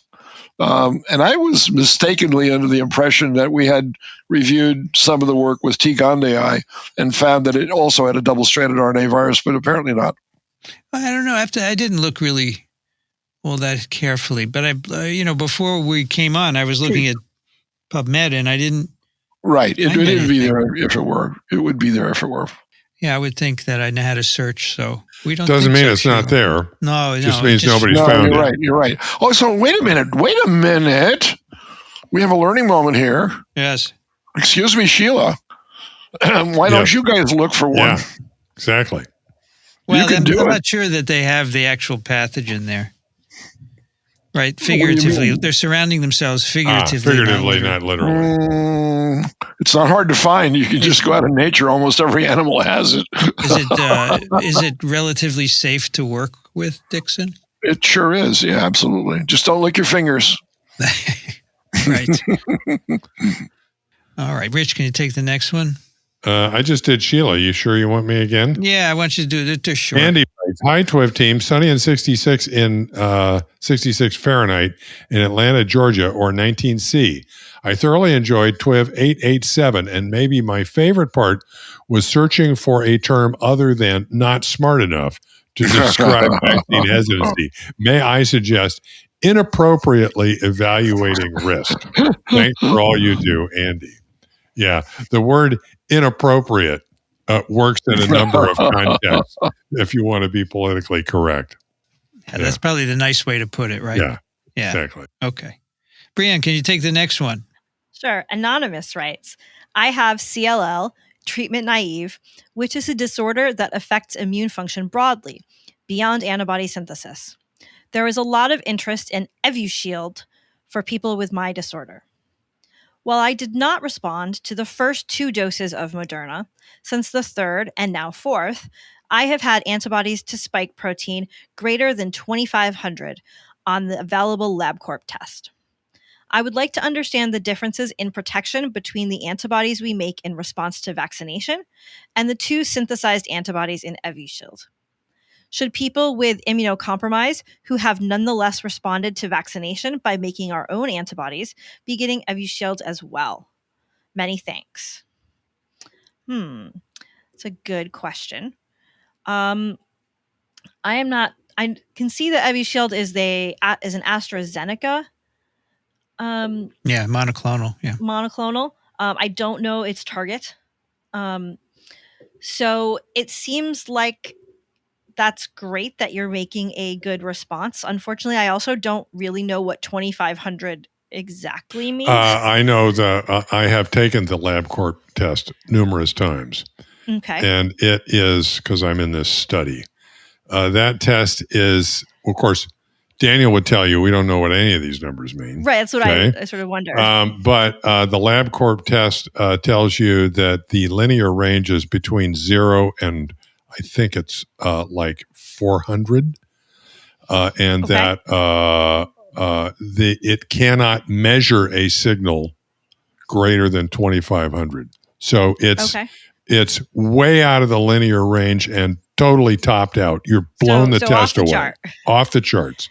Right. Well, but it's not going to last forever, right? No. Right. It's not going to last forever, but neither would monoclonals being delivered. So my issue would be, all right, so maybe after 4 doses, you got these high antibodies, but do we know if the T cells are being induced? Right, exactly. So if you don't know, and you're not going to know because there's not an assay, right? Or maybe Brianne's going to tell us there is. No, not really. I would say you're at risk, and you should, if you get symptomatic COVID, you should get Evusheld is a cocktail of 2 monoclonals, which is one of the ones that's still working well against Omicron. So I think that makes sense. From the little bit of reading that I did, it seemed like there was also some idea of using Evusheld as a prophylactic. And so I couldn't tell if the writer means getting Evusheld as a prophylactic or getting it as a therapeutic after infection. Yeah. And so I don't know whether they should get it as a prophylactic. And I would talk to your physician. So I think this is the monoclonal that lasts a long time, longer than most, maybe up to a year. So yes, in that case, it would make sense, right? In certain populations. It's not going to hurt. No. And I don't know. He says that CLL, that's chronic lymphocytic leukemia, if I'm not mistaken, says is broadly immunocompromising. So correct me if I'm wrong, Brianne, but that implicates the T cell response Yes. as well as the B cell Yes. response. So that's so even if you're making antibodies, it doesn't necessarily mean you have the same sort of protection as you might did you not have CLL. So. Yeah, so I would be careful there. That's but what I would think bottom line, Brianne's right. Consult your physician. Evusheld lasts up to 6 months. Wow. What a world. Just this writer is a physician, actually. Okay. So just looking for advice elsewhere. But I think Daniel would most likely say that. All right. Hal writes, antibody-dependent enhancement, unavoidable problems in vaccine development. As a primary care physician, I'm not really well-versed in ADE. As of September 2021, yes, I know this is not an elite journal source. We have not seen antibody-dependent enhancement in the vaccines we use. Has this changed? If so, has this contributed to the increased infectiousness of BA2 in addition to inherent change in the virus itself? If not, then if we continue to tweak the mRNA vaccines as being discussed by some, will it become more likely to inadvertently create ADE? Help me understand this better. Please. Thank you. So we haven't seen ADE. Well, we have. We actually talked about it last week on TWiV, right? 887 was all about and basically antibody-dependent enhancement. I said bonfire of the monocytes. Remember? The antibody-dependent entry of the virus into monocytes is a contributor to severe COVID. That's what that paper was all about. If FC receptor-dependent entry into monocytes. And that was, you weren't here, Brianne, but I was not here. I know of the paper. It actually came out of a lab that I rotated in grad school. Yeah, so there's good evidence that there is such enhancement by non-neutralizing antibodies, right, Brianne, essentially? Right, yes, there is. So I think that, I haven't seen a lot of data on that in terms of vaccine-elicited antibodies, but I think that paper does give some information on it potentially with infection-associated antibodies. Yeah. So that paper, they said that we don't see it with vaccine, and it happens in people where they think the FC is underfucosylated, right? Yep, exactly. I was just going to say that there are some great papers about differences in glycosylation, particularly with fucosylation in antibodies coming from vaccines versus from infection. And I'm looking right now at the review article that this author mentioned, which I had not read before this. So I think it's really cool that we don't see that with COVID vaccines. I do too. Yeah, I would say so far so good. Yeah, but you never know. Remain vigilant. Yes. So anyway, Hal, you might want to listen to TWiV 887. We talked a lot about it. All right, Dixon, can you do the last one? This is very interesting. Hey, you're muted. You're muted.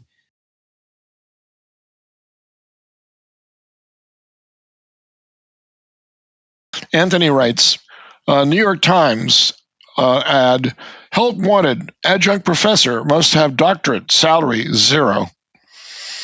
My impression is that the budget priority for higher education is 1, building, often reducto ad absurdum, a la mode third world show projects, to give alumni and other potential donors the impression of a great leap forward. 2, salaries for top administrator and a few faculty. 3, athletics, again as a supposed marketing ploy. FWIW, someone came into my shop and said that they were a mathematician. He said that a winning team don't promote alumni sport. That's what he said. That's not a quote, by the way. He's just paraphrasing, I guess. Perhaps you can, even in a small way, break the mold of education as a scam foisted on students and faculty. For the PUScast revived, have you checked out CME accreditation? For some years now, a few things have fascinated me. The debacle of education, the spread and normalization of mental illness, the collapse of literacy and infectious disease, all facets of the global village, the last seen by W.S. Burroughs, but not McLuhan. to whatever degree these boils are about to break, and they've been festering for a long time. I'm not sure that education is a scam foisted on students and faculty. I think there's some problems with education, but and he's right that building gets a lot of priority because, well, I've been told by many that you put up a building and you fill it with people who can get more grants, and that's how you pay for the building and more, right? You're right. And so I've often talked with my colleagues at the big Midwestern universities, like University of Wisconsin, where they have a lot of athletics, right? They do. I'm critical. And they tell me, Vinny, some of that money trickles down to basic science, so don't be so critical of it. It's true. Columbia has a lot of athletics also, and some very good athletics as well, but it doesn't pay for a lot in terms of faculty salaries. I'm sure. All right. That is email. Let's go on to some picks of the week. Dixon, what do you have this week? Well, Rich, I got one for you. You must have seen it also. Of course, you and I are following same NASA releases. And so this is on the Webb telescope. All the instruments have now been equilibrated to their operating temperature of 6.4 Kelvin.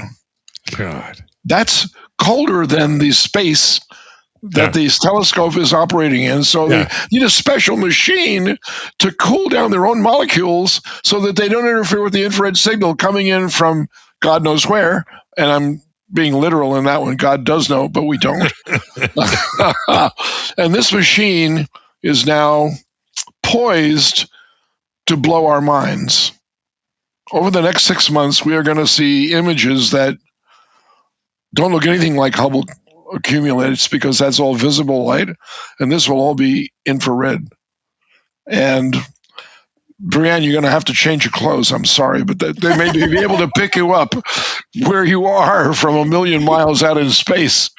I am absolutely thrilled to be part of the living portion of humanity to experience this burst of intellectual leap from naivete of, oh, gee, that's a pretty planetary nebula. Oh, gee, that's a funny-looking star, or that's a great-looking supernova, to, oh, my God, I didn't realize there was so much else out there.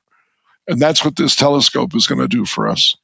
Dixon, do they have a cooling system that did this? Yes, they have an electronic cooling system that had to cool its own molecules because they resonate at as a level that would interfere with a weak IR signal. Yeah, that's amazing. Truly. It's better than my refrigerator, isn't it? It's better than a Revco freezer. Nice. Cool. Thank you, Dixon. Brianne, what do you have for us? So I have a little video that a number of people sent me today, and it is cool, and I have enjoyed watching it. So this is a video from a confocal microscope of a CTL, a cytotoxic T cell, attacking and killing an ovarian tumor cell. And so in this video, there is a CTL in purple. There are actually a couple of them. And there is an ovarian tumor cell in blue. The ovarian tumor cell is huge compared to the size of the T cell. And you can watch the T cell interact with that tumor cell and kill it. I've seen some similar videos in the past, and in those videos, typically there's a dye in the media so that the cell starts to turn red when its membrane is completely compromised. And so you can also kind of watch that tumor cell just totally turn red right at the end, and you really get to see apoptosis. And I just thought it was fun to really get to see a T cell in action. Wow. I've never seen anything like this. This is amazing, Brianne. What is the cause of death? A hole in your membrane? Well, so it can be hole in the membrane as well as some enzymes, the granzymes that are cleaving different cellular substrates. So does it have a pore-forming protein that causes that to happen? So it has a pore-forming protein that both disrupts the membrane, but also allows the other enzymes in. Oh, okay, good. So it's sort of a two-pronged attack. Definitely contact.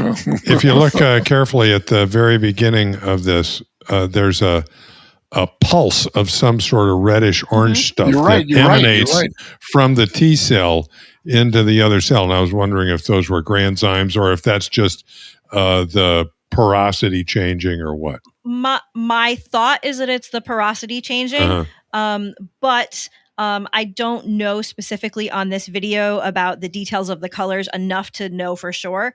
Again, I'm guessing based on similar videos I've seen before that always have that reddish color as sort of membrane integrity being compromised. So, Brianne, what antigen is the T cell recognizing? So this antigen is recognizing some antigen on the tumor cell that could either be a modified self-protein or a self-protein that is inappropriately expressed based on tumor stage or something like that. So it's probably a tumor antigen. If this was a viral tumor, which they don't say, then it could be a viral antigen. Wow. So it could be a neoantigen, basically. It could be a neoantigen. Yeah. Neat. It almost reminds me of a snake that it doesn't have to touch you for very long. It hits and goes away. The next thing you know, you're seeking medical help. And by the way, a neoantigen has nothing to do with Keanu Reeves. No, you're absolutely right. Not the Matrix. Rich, what do you have for us? I'm still watching this video. It's actually it's interesting. Fabulous. You can, as the ovarian cell pulls away, you can see sort of the flat part of the T cell where it was contacting, and I'm imagining all of the details of that junction between the T cell and the ovarian cell. It's really amazing. So, Brianne, I can show you some great literature and some information from Janeway about that. How many ovarian cells can a T cell kill? Many. So really? the T cell can make contact with one cell, release cytotoxic molecules, and then detach and move on to another cell.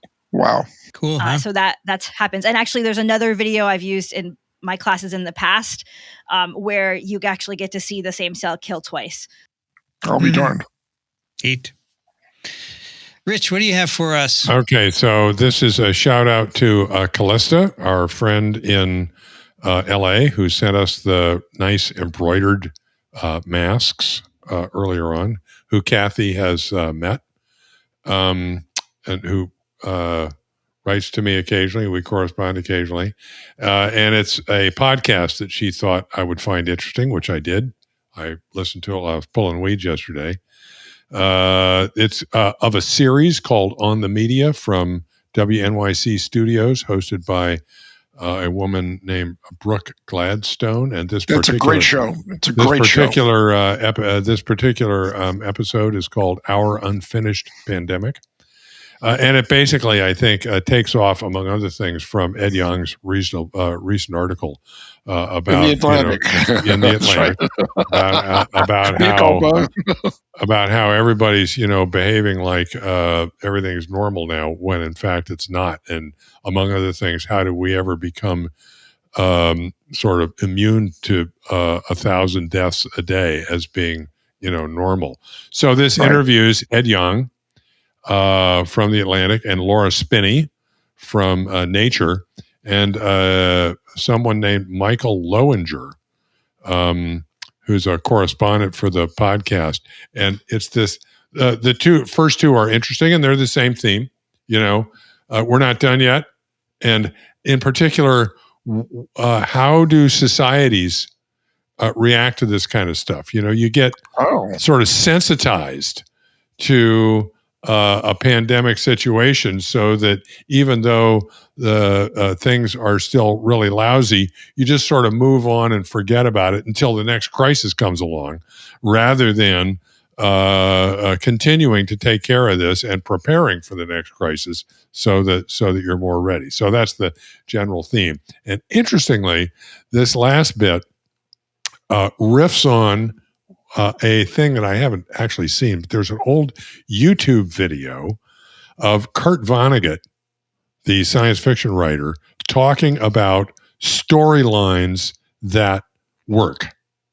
Okay. Cinderella is one.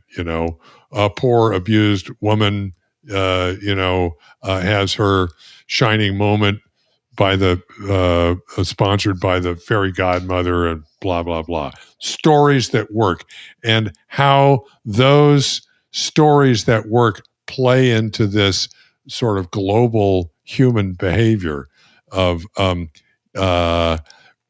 when a pandemic arc seems to have finished, it's like the story's over. Okay, that story's done. Okay, well, what's the next story? You had to be there. It's pretty good.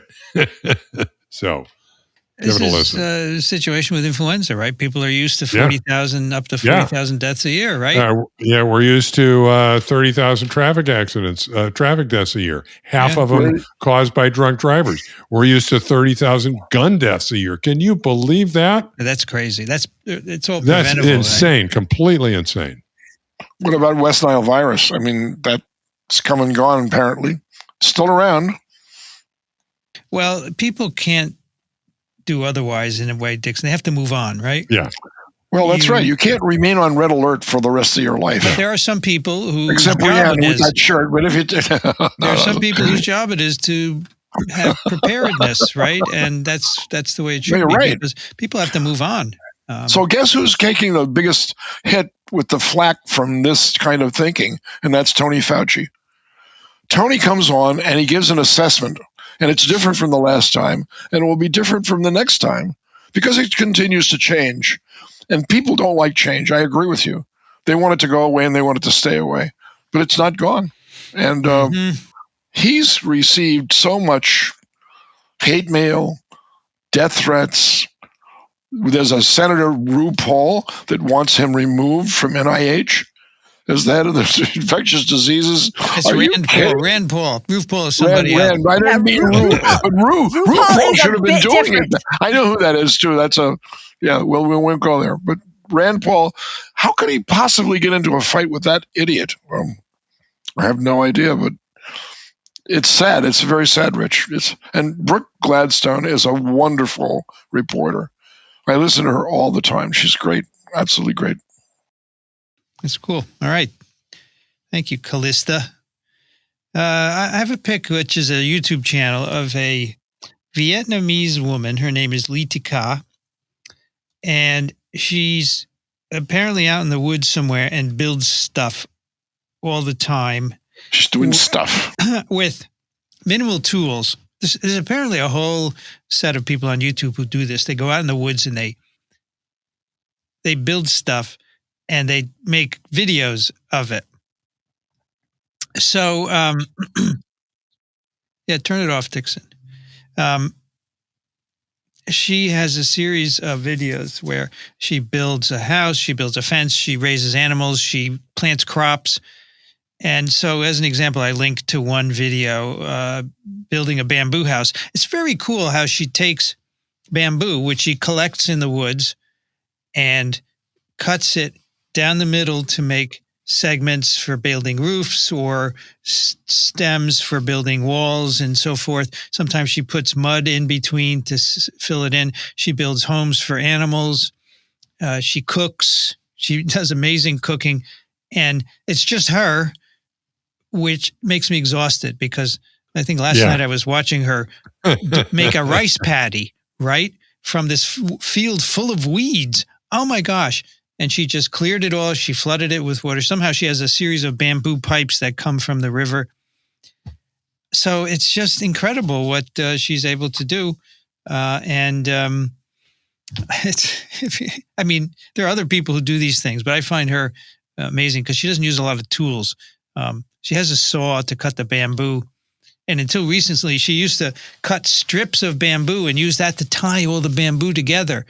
Lately, she's been nailing now a bit, which I find disappointing. But, and then, with cooking, she built a stove out of clay and uses it to cook food for herself and also for the animals. She has pigs and ducks and rabbits and goats and pigeons. Unfortunately, she eventually eats all of these, which I find sad, but she shows you how she's living off the grid. She's living off the grid. Supposedly, but I don't know. I have this feeling that she's not far away from a mall, and she goes there and gets stuff periodically. I don't know, but That would be disappointing. That would be very it's disappointing. very beautiful, the setting, and Gotcha. she's just the most energetic person I've ever seen. I mean, if you watch her build something, it's very clever how she puts it together. So Lee Tika, very cool. And then if you watch those, you'll get links to other people who do similar things. They just go off the grid, right? Off the grid. That's But she right. does have this Amazing. one house that she never shows you the inside. And I I think want to see the inside. I think it's full of computers and generators and internet. The Frank Lloyd Wright original. She probably needs it to, make sure she has YouTube videos. Yeah, That's that's right. right. Well, That's right. I think maybe, Vince, you're astounded at the capacity of a single individual to overcome adversity in the wild. And that's what actually got us here. That It's behavior true. Yeah, true. 300,000 years ago to the present, that's why we're here. No, we have those skills. And We she do. clearly has them. Many We people do. have them and are willing and interested in using them. I appreciate the skills involved in building stuff, right? And they're I must say that you reflect that very nicely in your accoutrement that you're putting together in the incubator. well, yeah, this is some kind of a skill, but not out in the wild or anything. I find Are that you amazing. kidding? On where you're located, that's as wild as it This is gets. wild. Anyway, I appreciate craft, as I've said. Here's one of her videos called "Building Bamboo House for Duck, Stone Wall, Garden Harvest, Bamboo Fence." It's 2 hours long and it has 8.3 million views. I know. Wow. She has so many views. It's amazing. Well, she deserves it. This is Gee, that's remarkable. that's more than subscribe to the Atlantic magazine. She's making money because she monetizes her videos. I And sure hope so. I'm sure she has a partner because the videos are actually quite well good. done. There's somebody there doing it, but it's a good idea. So It's amazing. check Cool. it out. Very cool. All right, that'll do it for TWiV 890. Show notes at microbe.tv/TWiV. You can send us your questions, your comments, your picks at TWiV at microbe.tv. And if you enjoy what we do, consider supporting us. We need your help to do all of this. Now, especially that we have these expensive studios that we record from. You can go to microbe.tv/contribute. And there's several ways you can donate. And we are a 501c3. So your contributions are federal U.S. tax deductible. And by the way, this studio is shared with Parasites Without Borders, the nonprofit established by Daniel Griffin. And we both have the goal of educating everybody about science. Dixon Despommier is at Racaniello.org, thelivingriver.org. Thank you, Dixon. Parasiteswithoutborders.com. Yes, you are one of the members of the board of directors. Thank you, Dixon. I know. I had a great time. This was wonderful. And a nice mix of ideas, some provocative data, which will not be resolved by clever conversation, but rather clever investigation. And I hate to quote you, Rich, but I'm going to do it. It's always a good time. No, you don't have to hate. But Dixon, are you planning to fish this summer? Absolutely. Are you planning on coming with me? You never invited me. I have so. I would love you to come. If you go, I will go with you. Yeah. Listen, Lou, I know a movie like that. If you build it, they will come. Yeah, I had that in mind, actually. Yes, I'd love to go fishing with you. We went fishing once in Montana, remember? We did. That was a lot of fun. I loved it. Rich Condit is an emeritus professor, University of Florida, Gainesville. He's currently in Austin, Texas. Thank you, Rich. Sure enough, always a good time. Now, Rich doesn't fish, but he's a golfer, right? This is true. Did you not like very- the Masters? Not very frequently anymore. I didn't even watch the Masters. No, I play. kidding. I'm a sort of a social golfer. I play. Oh, all right. I play golf at ASV. That's about it. Yeah. Yeah, recently. I got too much other stuff to do. I don't know where you get time to watch videos and stuff like that. Well, Anyway, I don't spend hours watching them. I get a feeling for yeah. what they do. But I thought of you this morning. There was a young lady on the train with a golf bag. I was like, wow, good for her. She's going golfing. Cool. Brianne Barker's at Drew University, BioProf Barker on Twitter. Thanks, Brianne. Thanks. It was great to be here. I'm Vincent Racaniello. You can find me at virology.ws. I'd like to thank the American Society for Virology and the American Society for Microbiology for their support of TWiV, and Ronald Jenkins for the music. You've been listening to This Week in Virology. Thanks for joining us. We'll be back next week. Another TWiV is viral.